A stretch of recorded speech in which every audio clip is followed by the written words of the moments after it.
በስመ ስላሴ በስመ አብ ወወልድ ወመንፈስ ቅዱስ አሃዱ አምላክ አሜን።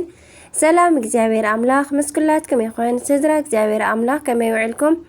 አነ እግዚአብሔር ይመስገን ክብሪ ይስፋሕ መድኃኔዓለም አቦይ ከምቲ ኣነ ጽቡቕ ዝወዓልኩ ድማ ጽቡቕ ውዕልኩም ክትኮኑ ናይ ኩሉ ግዜ ተስፋይን ትምኒተይን እዩ አሜን።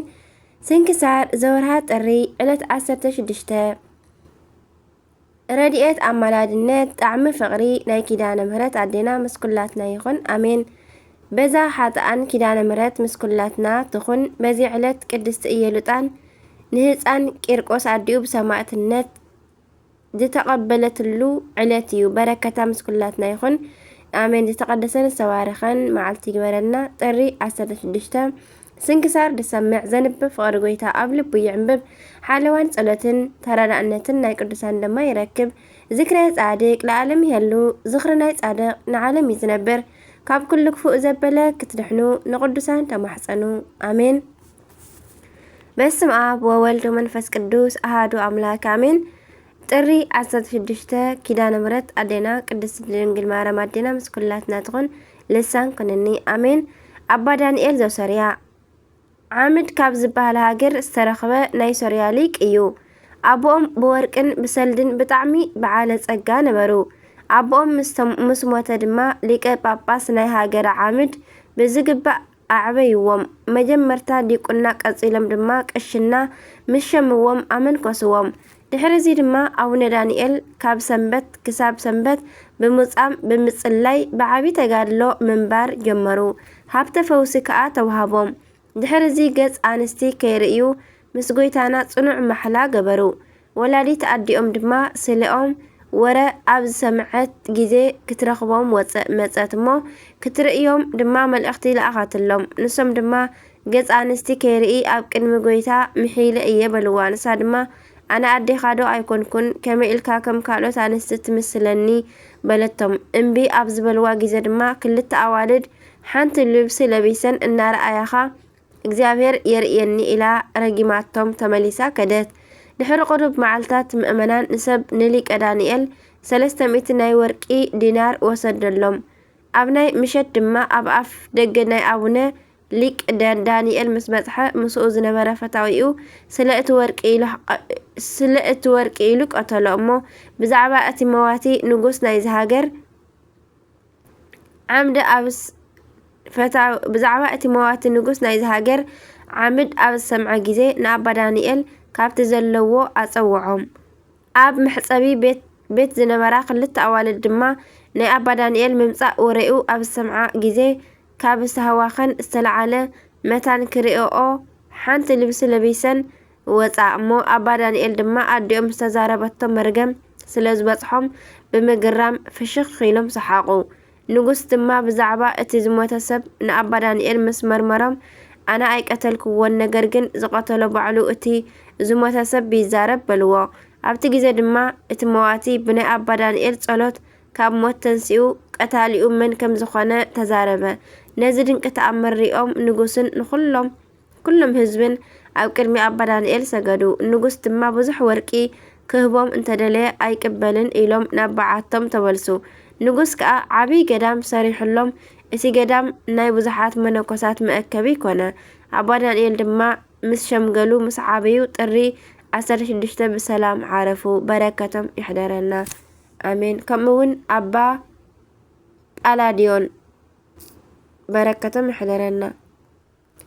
እዚ ቅዱስ ኣቦ ከዓ ካብ በዓቲ ከይወፀን ገጽ ኣንስቲ ከይረኣየን 50 ዓመት ዝነበረ እዩ። ዘደንቕ ተኣምራት ናይ ምግባርን ትንቢት ናይ ምዝራብን ሃብቲ ተዋሃቦ። ዜናኡ ድማ ኣብ ኩሉ ቦታ ተሰምዐ። ኣብ ሃገረ ምስር ሓደ ነጋዲ ነበረ።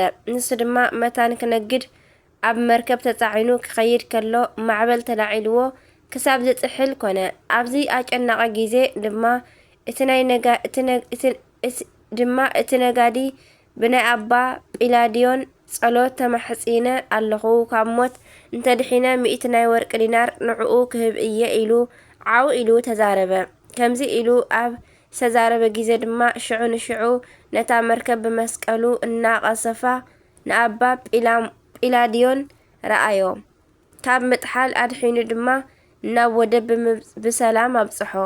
እቲ ነጋዲ ድማ ዝተመባጽዖ 100 ወርቂ ዲናር ሒዙ ናብ ኣባ ጲላድዮን ከደ። ኣብ መንገዲ ከሎ ድማ መሲዎ ኣብ መሕደሪ ኣጋይሽ ሓደረ። ኣብኡ ከዓ ሞሪት ዝበሃል ሓደ ሰብ ረኸቦ እሞ ብልቡ ዝሓሰቦ ምስጢር ነገሮ። ሞሪት ድማ ኣነ ነታ ቦታ ስለ ዝፈልጦ ከብጽሐካ እየ ኢልዎ ንጽባሒቱ ክልቲኦም ተተሓሒዞም ናብ ኣባ ጲላድዮን ከዱ። እቲ ነጋዲ ድማ ሒዝዎ ዝመጸ 100 ናይ ወርቂ ዲናር ንኣባ ጲላድዮን ሃቦ። ነገር ግን ኣባ ጲላድዮን ባሪኹ ነቲ ወርቂ ከም ዘይወስዶ ነገሮ። እንታይ ደኣ ወሲዱ ንድኻታት ንጸሞም ዝሓደሩን ክብትኖ ነገሮ። እቲ ነጋዲ ድማ ኣብ ትሕቲ ኣባ ጲላድዮን እግሪ ወዲቑ ምስ ለመኖ ንበረከት መታን ክኾነሉ ቁሩብ ወሲዱ ንድኻታት ወሲዱ ክህብ ነገሮ እሞ ባሪኹ ኣፋነዎ። እቲ ነጋዲ ድማ ነቲ ወርቂ ሒዙ ምስ ተመልሰ ካብቲ ጎቦ ወሪዱ ኣብ ወሓዚ ምስ በጽሐ ሰይጣን ኣብ ልቢ ሞሪት ሓዲሩ ንወርቁ ክወስድ ደለየ። ነቲ ነጋዲ ቀቲሉ ድማ ንወርቁ ወሰዶ። ለይቲ ከዓ ናይቲ ነጋዲ ዓስከረን ተሸኪሙ ወሲዱ ኣብ ኣፍ ደገ ናይ ኣባ ጲላድዮን ደርበዮ። ንጽባሒቱ ከዓ ናብቲ ገዛኢ ሃገር ከይዱ ነቲ ነጋዲ ኣባ ጲላድዮን ከም ዝቐተሎ ኣውረየ። እቲ ገዛኢ ሃገር መኮንን ከዓ ንኣባ ጲላድዮን ኣሲሩ ስለሞት ናይቲ ነጋዲ መርመሮ። ኣባ ጲላድዮን ድማ ኣነ ኣይቀተልክዎን ምስ በሎ ኣይኣምነካን በሎ። ድሕሪዚ ድማ ኣባ ጲላድዮን ናብቲ ዓስከረን ቀሪቡ ነቲ ሬሳ ወይ ከዓ ነቲ ቃሬዛ ሒዙ ምስ ጸለየ ኣንታ ሬሳ መን ከም ዝቐተለካ ተንስእካ መታን ክትዛረብ ብስም እግዚኣብሔር ይእዘዘካ ኣለኹ በለ። ሽዑ ንሽዑኡ ድማ እቲ ዝሞተ ነጋዲ ካብ ሞት ተኣፈፍ ኢሉ ተንስኡ ስለ ወርቂ ኢሉ ሞሪት ኣብ ጫፍ እቲ ወሓዚ ከም ዝቐተሎ ተዛረበ። መኮንን ድማ ነዚ ተኣምር ኣብ ዝረኣየ ጊዜ ሰንቢዱ ንኣባ ጲላድዮን ሰገደሉ። ኣብ ልዕሊ ድማ ክፉእ ስለ ዝገበረ ተጣዒሱ ንሞሪት ክቐትሎ ደለየ። ነገር ግን ኣባ ጲላድዮን ከም ዝገድፎ ገበረ። ኣባ ጲላድዮን ከዓ ድሕሪ ብዙሕ ተጋድሎ ንእግዚኣብሔር ደስ ኣቢሎም ኣብ ወቕቲ ሽምግልናኦም በዛ ዕለት ብሰላም ዓረፉ። እዚኦም እውን ማለት እዩ። ረድኤት በረኸቶም ይሕደረና ብጸሎቶም ይምሓረና ኣሜን ኣሜን ለይኩን። ሰማዕት ቅዱስ ፊላታዎስ። ቅዱስ ፊላታዎስ ካብ ወገን ናይ አንጾኪያ ሰባት እዩ። ወለዱ ድማ መረግድ ዝበሃል ሰይጣን ዝሓደሮ ላም የምልኹ ነበሩ። ዝተፈተገን ዝበሰለን ሰሊጥ ቅብኣት ብመዓር ዝተለውሰ ስርናይ ይምግብዎ። ኩሉ ግዜ ከዓ ዝኸበረ ቅብኣት ናይ ጨና ይቐብእዎ ነበሩ። ናይ ወይኒ ጽማቕ የስትይዎ። ኣብ ክሳዱ ድማ ናይ ወርቂ ሳምጅርን ድሪን ኣሎ። እዚ መልክዑ ብጣዕሚ ዝጸበቐ ቅዱስ ፊላታዎስ ድማ ወዲ 10 ዓመት ምስ ኮነ ነቲ ብዕራይ ክሰግድ ወለዱ ኣዘዝዎ። ህፃን ፊላታዎስ ግን ንቃሎም ኣይተቐበሎን። ኣብዚ ግዜ ገና ንናይ ክብሪ በዓል ቤት ንጎይታና ኢየሱስ ክርስቶስ ኣይፈልጦን ነበረ። ፀሓይ ድማ ኣምላኽ ይመስሎ ነበረ። ኣብ ቅድሚ ፀሓይ ቆይሙ ከዓ ኣንታ ፀሓይ ኣምላኽ እንተኮይንካ መታን ከተረድኣኒ እልምነካ ኣለኹ በሎ። ኣብዚ ግዜ ድማ ካብ ፀሓይ ከምዚ ዝብል ቃል ናብኡ መፀ።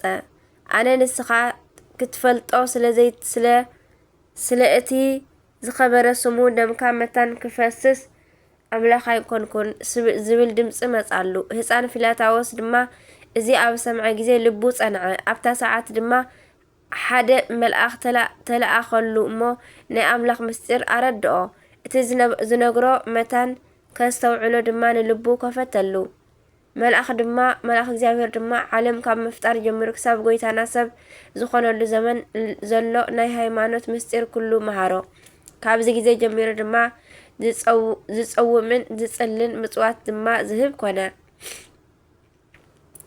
ድሕሪ ዓመት ድማ ወለዱ ንኹሎም ኣዕሩኽ ወዶም ምሳሕ ቀረቡ እሞ ቅድሚ ምግብን መስተን ግን ንቅዱስ ፊላታዎስ ናብቲ ብዕራይ ዕጣን ክዕርግ ወለዱ ሓተትዎ። ፊላታዎስ ከዓ ነቲ ብዕራይ ኩሎም ሰባት ዘምልኹኻ ብሓቂ ዶ ንስኻ ኣምላኽ ኢኻ ኢሉ ሓተቶ። ሽዑ እቲ ብዕራይ ኣፋውፂኡ ኣነ ኣምላኽ ኣይኮንኩን ሰይጣን ኣብ ልዕሊ ሓዲሩ ንሰባት ከስሕት ደኣ ገበረ እምበር ኢሉ ምስ ተዛረበ እቲ ብዕራይ ንወለዲ ናይ ቅዱስ ፊላታዎስ ብኣቕርንቱ ወጊኡ ቀተሎም። ቅዱስ ፊላታዎስ ድማ ነቲ ብዕራይ ክሳብ ሓመድ ዝኸውን ብእሳት ኣቃጺሉ ብንፋስ ኣበተኖ። ኣብ ልዕሊ ረሳ ናይ ወለዱ ምስ ጸለየ ድማ ነፍሶም ተመሊሳ ካብ ሞት ተንስኡ። ኣብ ሲኦል ዝረኣይዎ ስቃይ ከዓ ንወዶም ነገርዎ። ቅዱስ ፊላታዎስ ድማ ንወለዱ ብስም ኣብን ወልድን መንፈስ ቅዱስን ከም ዝጥመቁ ገበሮም። ንሱ እውን ተጠመቀ። ቅዱስ ፊላታዎስ ድማ ሃብተ ፈውሲ ተዋሂብዎ ንሕሙማን ዝፍውስ ኮነ። ወረኡ ድማ ብከሓዲ ንጉስ ዲዮቅልጥያኖስ ተሰምዐ። መልእክተኛታት ልኢኹ ድማ ናብኡ ኣምጽኦ እሞ ንኣጵሎን ዕጣን መታን ክዕርግ ከዓ ኣዘዞ። መተሓባበሊ ከዓ ብዙሕ ቃል ኪዳን ኣተወሉ። ቅዱስ ፊላታዎስ ድማ ብፍጹም ልቡ ብክርስቶስ ከም ዝኣምን ምስ ነገሮ ዝተፈላለዩ ጽኑዓት ስቃያት ኣውረደሉ። ነገር ግን ብሓይሊ ጎይታና ደሓነ። ድሕሪዚ ድማ ንንጉስን ንዝረኸሱ ኣማልኽቱን ክረግሞም ጀመረ። ንጉስ ድማ ነስናኑ ሰቢሩ መልሓሱ ኣቁረጾ። ሕጂ እውን ጎይታና ብዘይ ጥፍኣት ጥዑይ ገበሮ። ንጉስ ዲዮቅልጥያኖስ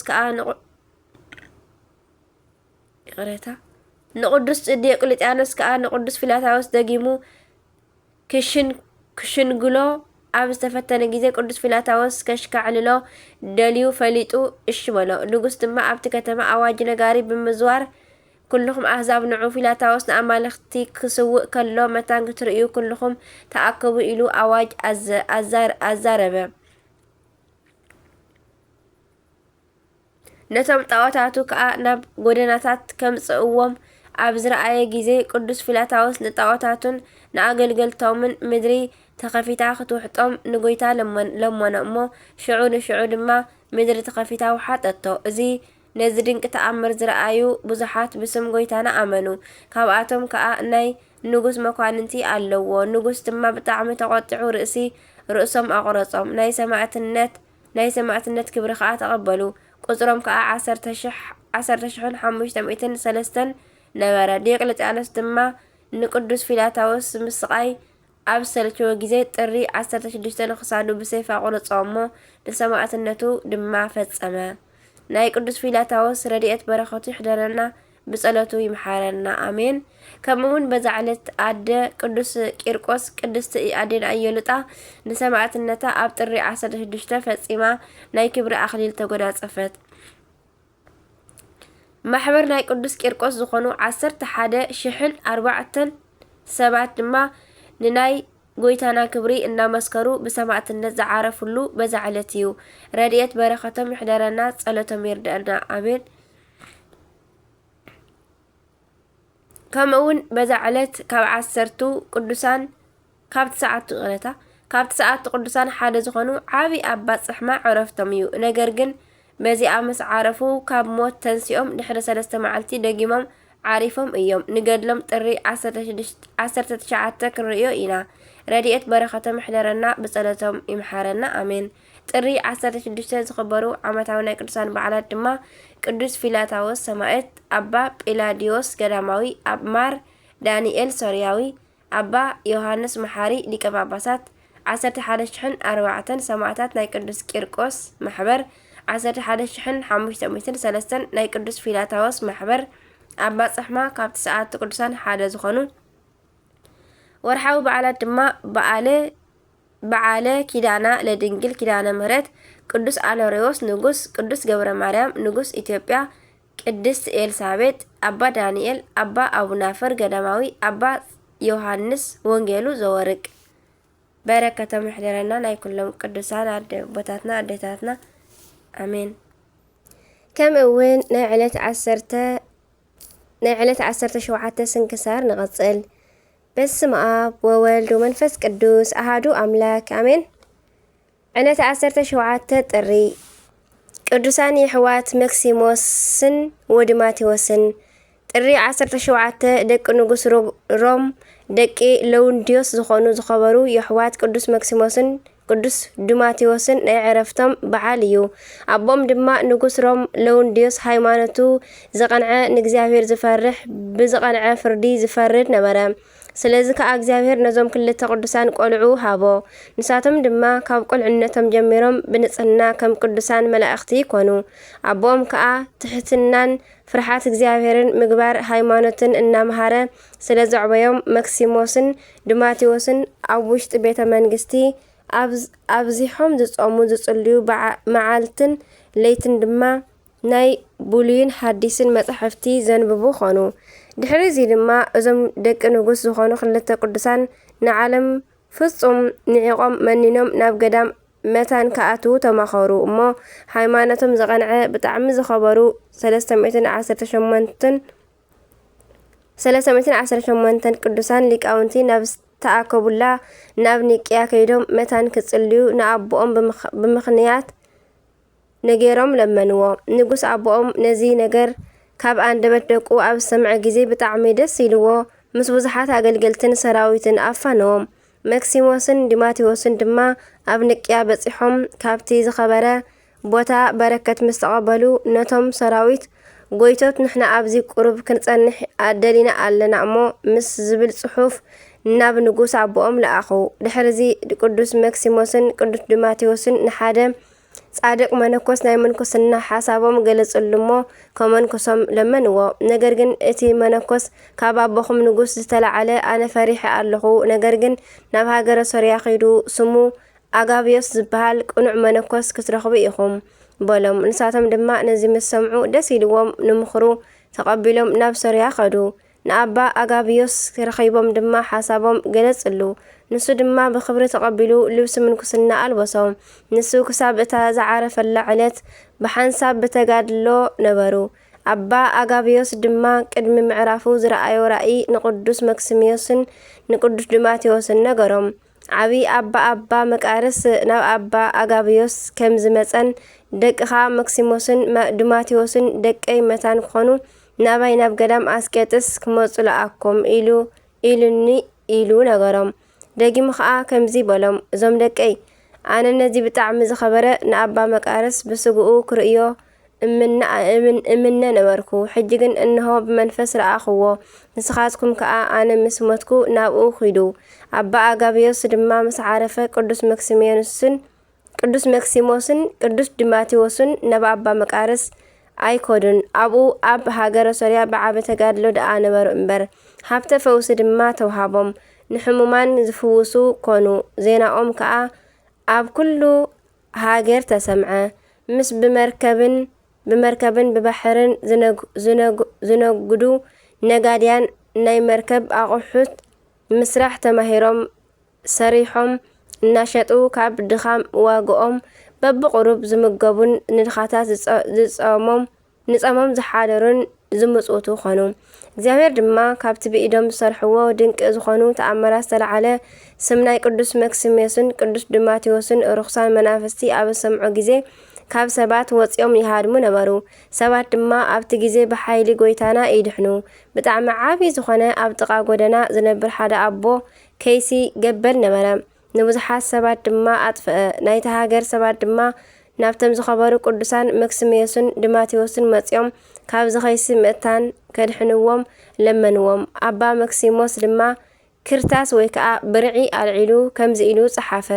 ብስም ናይ ብፁእ መቃርስ ኣምላኽን ብመንፈስ ቅዱስ ብዝለበሰ ብናይ ኣቦና ኣጋብዮስ ኣምላኽን ብህያው እግዚአብሔር ኣምላካዊ ቃል ጎይታናን ኢየሱስ ክርስቶስ እዚ ደብዳቤ ኣብ ኣፍ ደገ በዓትኻ ምስ በጽሐ ኣንታ ከይሲ ወፂኻ ሞት ናይ ሰማይ ኣዕዋፍ ድማ ይብልዑኻ ኢሉ ጽሒፉ ንሓደ ሰብ ሃቦ።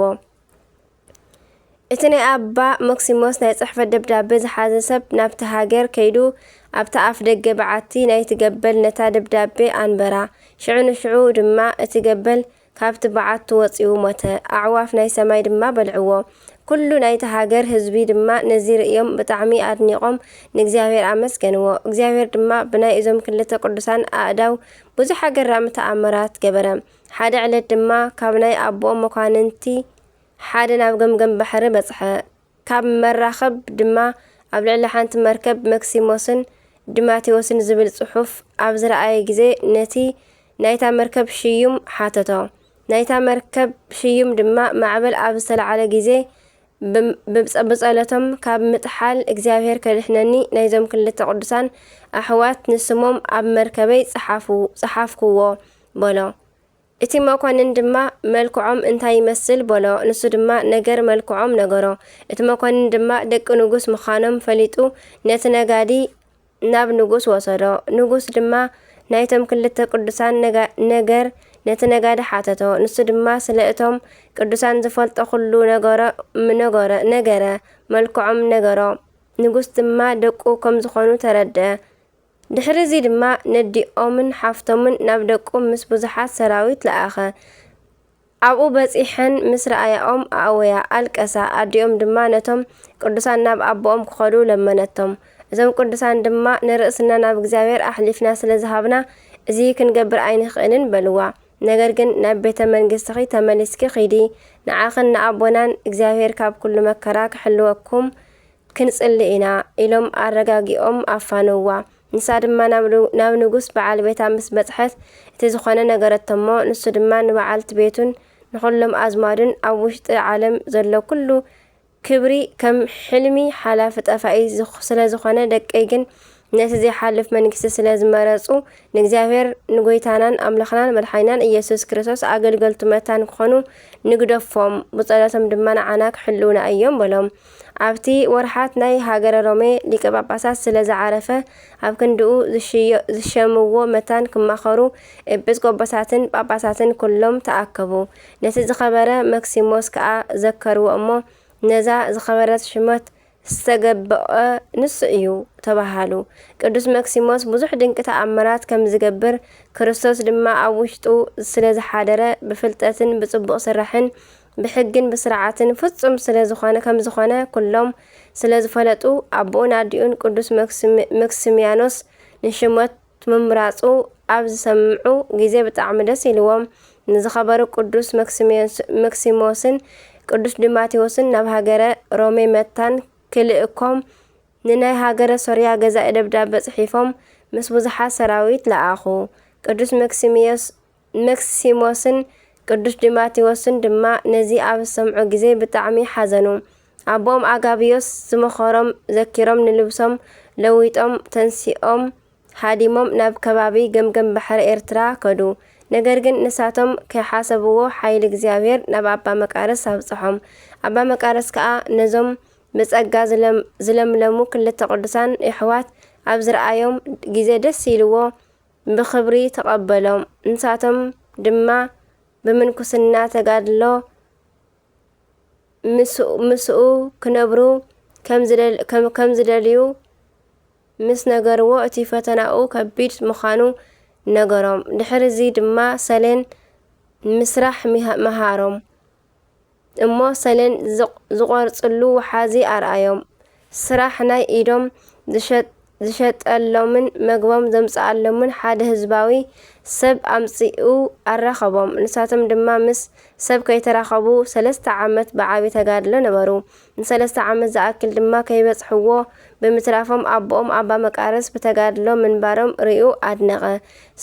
ስርሖም መታን ክገልጸሉ ድማ ንጎይታ ለመነ። ጸሎቱ ምስ ወድአ ድማ ተንሲኡ ናብ ቅዱስ መክሲሞስን ቅዱስ ዲማቴዎስን ከደ። ንሳቶም ከዓ ብምምጽኡ ደስ ኢልዎም በታ ለይቲ ብሓንሳብ ሓደሩ። ለይቲ ድማ ንጸሎት ኣብ ዝተንስኡ ግዜ ናይ እሳት ሃብል ካብ ኣፍ ቅዱስ መክሲሞስን ቅዱስ ዲማቴዎስን ወፂኡ ናብ ሰማይ ክዓርግ፣ ሰይጣናት ድማ ከም ኣህዛብ ክኸብዎ። ነገር ግን ቅዱሳን መላእክቲ ብእሳት ሴፍ ነቶም ኣናህብ ክቖርጽዎም ኣባ መቃርስ ተመልከተ። ምስ ወግሐ ድማ ኣባ መቃርስ ጸልዩለይ ኢልዎም ክኸይድ ምስ ተንስአ ንስኻ ጸልየልና እምበር ኢሎም ገደድዎ። እዞም ዝኸበሩ ቅዱሳን ተጋድሎኦም ምስ ፈጸሙ ኣብ መጀመርታ ቅዱስ መክሲሞስ ሓመመ። ኣባ መቃርስ ድማ መጺኡ ምስ ኣጸናንሖ ኣብ ዝርያኡ ቅዱሳን ከቢቦሞ ተመልከተ።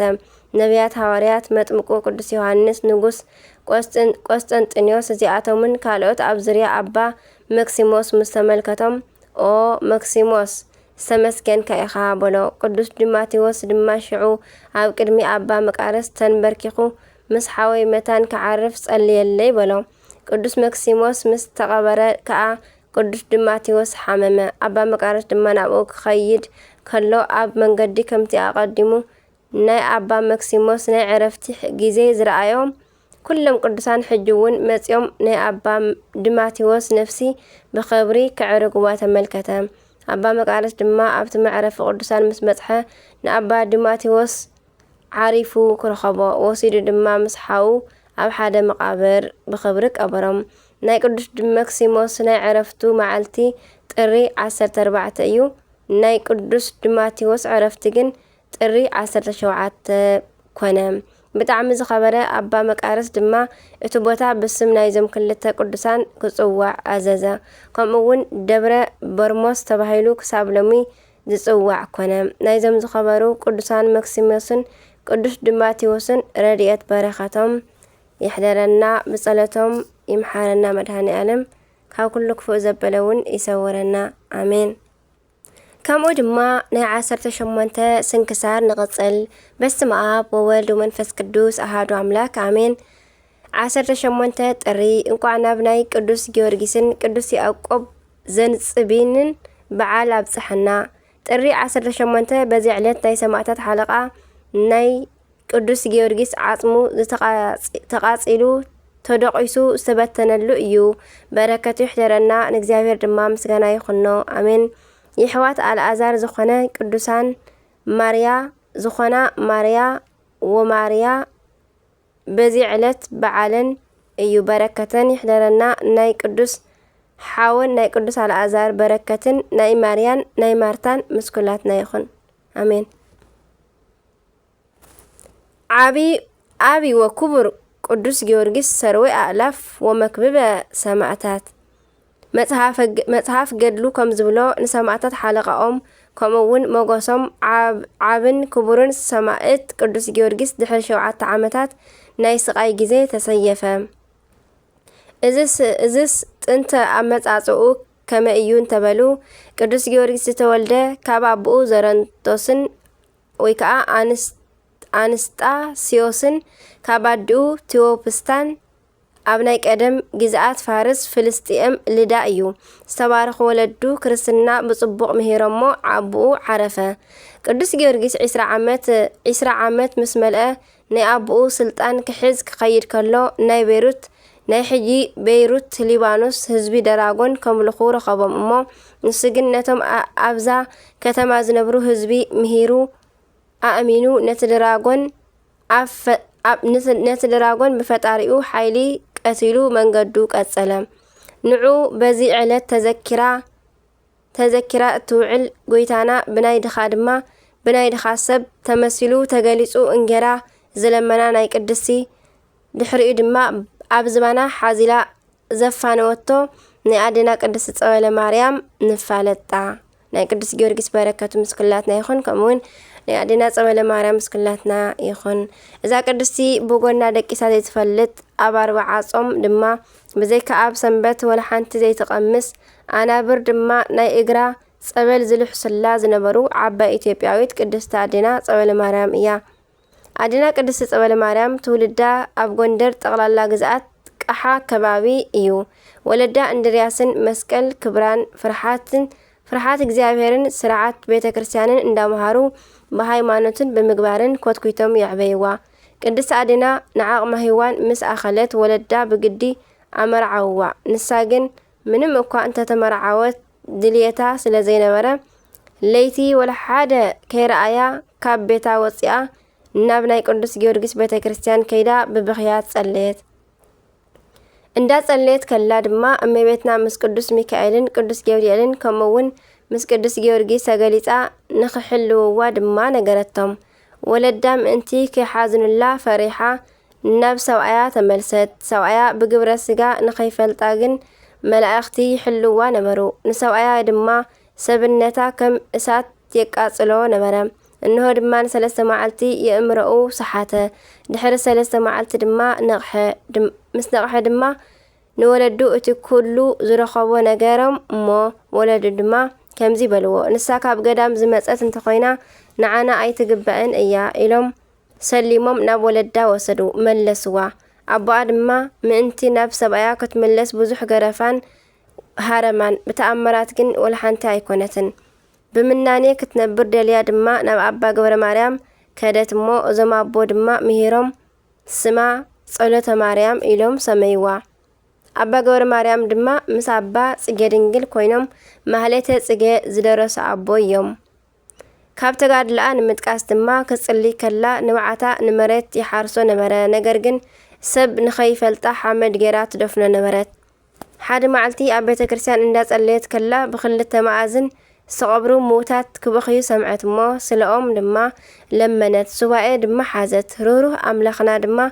صلوتا سمعو محار الله كابت منكس جميرا بقونا دكيسا ኣይትፈልጥን ኣብዚ ሓመመት ግዜ ድማ ኮፍ ኢላ ትድቅስ ነበረት ኣብ ግዜ ኣስሐይታ ቆሪ መከራ እንዳተቀበለት ኣብ ውሽጢ ባሕሪ ትጽሊ ነበረት ኣብ መዓልቲ 8,000 ትሰግድ ነበረት ናይ ቅዱስ ዮሐንስ ወንጌልን ራእይ ዮሐንስን መጽሓፍ ዘወትር ብምንባብ ትጽሊ ነበረት ናይ እመቤትና በዓል ከም ዝኾነ ግዜ ኣብ ዝኾነ ግዜ ድማ ኣርጋኖን ውዳሴኣን ኣብ መዓልቲ 3 ግዜ ተንብብ ነበረት አንቀጸ ብርሃን ድማ ኣብ ብሸውዓተ ግዜ ትጽሊ ነበረት ናይ ዳዊት መዝሙር ኣብ ዝፈጸመት ግዜ ናይ ጎይታና መከራ ግርፋት እንዳዘከረት ንነፍሳ 1000 ግዜ ትገርፍ ነበረት ስለ ጳጳሳትን ንጉስን ድማ 1,000 ግዜ ስለ መነኮሳት 1000 ግዜ ስለ ሓጥኣን 1000 ግዜ ንነፍሳ ትገርፍ ነበረት በረከተ ያሕደረና ካብ ተኣምራት ዝተገበረላ ድማ ንርኢ ጻዕዳ ዕጣን ሒዛ ንሸውዓተ መዓልቲ ኣብ ልዕሊኡ ንብዓት እንዳኣፍሰሰት ትጽሊ ነበረት እሞ እቲ ዕጣን ድማ ካብ ንብዓታ ዝተለዓለ ናብ ጸሊም ይልወጥ ነበረ በዓል ከም ዝኾነ ፈሊጣ ድማ ነቲ ዕጣን ንቐሺ ሂባ ኣብ ናይ መሰውኢ ምእንቲ ከዕርገላ ሃበቶ እግዚአብሔር ድማ ከም ናይ ሱራፊኤል ናይ ጽንሃ መዓዛ ከም ናይ ኪሩቤል ዕጣን ገይሩ ሽታ ገይሩ ካብ ኢድ እቲ ቀሺ ክቐበል ከሎ ብግልጽ ተመልከተት እሞ ካብ ዕለታት ሓደ መዓልቲ ቅድስት ጸበለ ማርያም ኣዴና እንዳጸለየት ከላ ናይ ክብሪ በዓል ቤት ጎይታናን ኣምላኽናን መድሓኒናን ኢየሱስ ክርስቶስ ብዝቆሰለ ዝተሸንከረ ድኻ ሰብ ተመሲሉን ቅድስቲ ጸበለ ማርያም ተገሊጹ ቁራሽ እንጀራ ለመና ሃብኒ በላ ንሳ ድማ ብፍጥነት ኣምጽኣ ሃበቶ እንጀራ ተቐቢሉ ድማ ብብዝሒ መንገዲ ስለ ዝደኸምኩ ኣብ ዝባንክ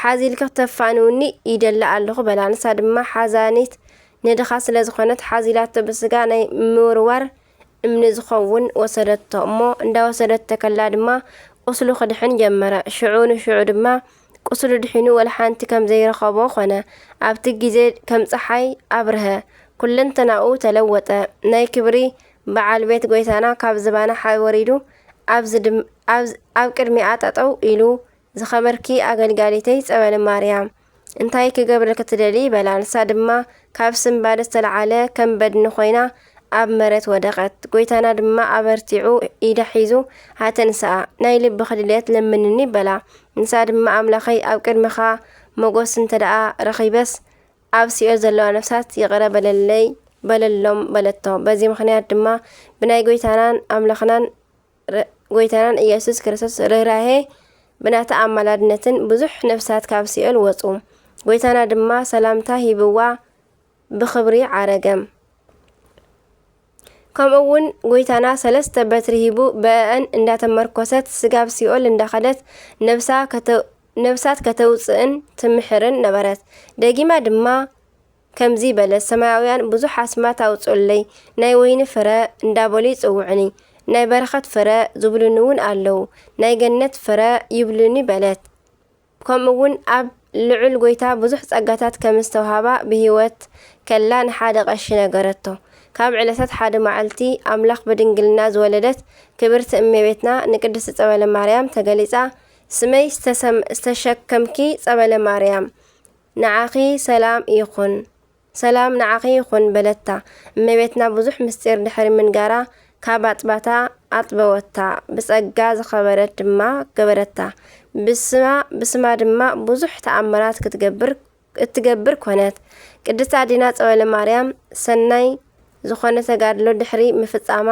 ጎይታና ዓብይ ቃል ኪዳን ምስሃባ በሰላም ይዕረፈት ከም ንግስቲ ኢለን ድማ ናይ ሞታ መስቀል ተሰኪማ ናብ ዝጽበያ ዘሎ ተስፋኣ ብኽብሪ ከደት ዕረፍታ መስከረም 18 እዩ ጥሪ 18 ድማ ዓመታዊ በዓላ እዩ በዝለማዓንቲ ማለት እዩ ናይ ቅድስቲ አዲና ጸወለ ማርያም ረድኤትን በረኸትን ይሕደረና በጸሎታ ይምሓረና አሜን በዝለማዓንቲ ኩሎም ዝውዕሉ ወርሓውን ዓመታውን ተኸብረም ዝውዕሉ ቅዱሳና መስኩላትና በረከቶም መስኩላትና ይኹን አሜን ዝወደቀ ካብ ፊደል ካባና ባድማ በአፈ ቅዱሳን ትጓል መላእክት ታረመለይ አሜን ወአሜን ወለ ኩሎም መላእክት ሰማይ አሜን አሜን ስንካብ ስንክሳር አይፍለየና ካብ ፍቅር ቅዱሳን አይፍለየና አሜን አቡነ ዘበሰማያት ይትቀደስ ስምከ ትምጻእ መንግስትከ ወይኩን ፈቃድከ በከመ በሰማይ ከማሁ በምድር ሲሳየነ ዘለለዕለትነ ሀበነ ዮም ህድግ ለነ አበሳነ ወጀጋየነ ከመ ንሕነኒ ንህድግ ለዘአበስረነ ኢታብአነ እግዚኦ ውስተ መንሱት አላትነነ ወበልሃነን ኩሉ እኩይ እስመ ዚአከ ይእቲ መንግስት ኃይሉ ስብሐት ለዓለም ዓለም አሜን በሰላም ቅዱስ ገብርኤል መልአክ እግዝእትየ ማርያም ሰላም ለኪ ድንግል በድናች ወድንግል በስጋች እግዚአብሔር ጽባኦት ሰላም ለኪ ብሩክት አንቲ ማለት ብሩክ ፍሬ ከርሥኪ ተፈሥሒ ፍሥሕት ኦ ማርያም ተጸጋ መለተ ውዳሴ መለተ ሞገስ መለተ ኩሉ እግዚአብሔር ምስለኪ ሰአሉ ጸልይ ምህረታው እንቲአነ ምህረተ ምድራቃዚ ታበ ፍቅር ወልች ኢየሱስ ክርስቶስ ከመ ይስረልና ኃጣውኒ ተማኅፀነ ክራንቲ ስብሐት ለእግዚአብሔር ወለወላዲቱ ድንግል ወለመስቀሉ ክቡር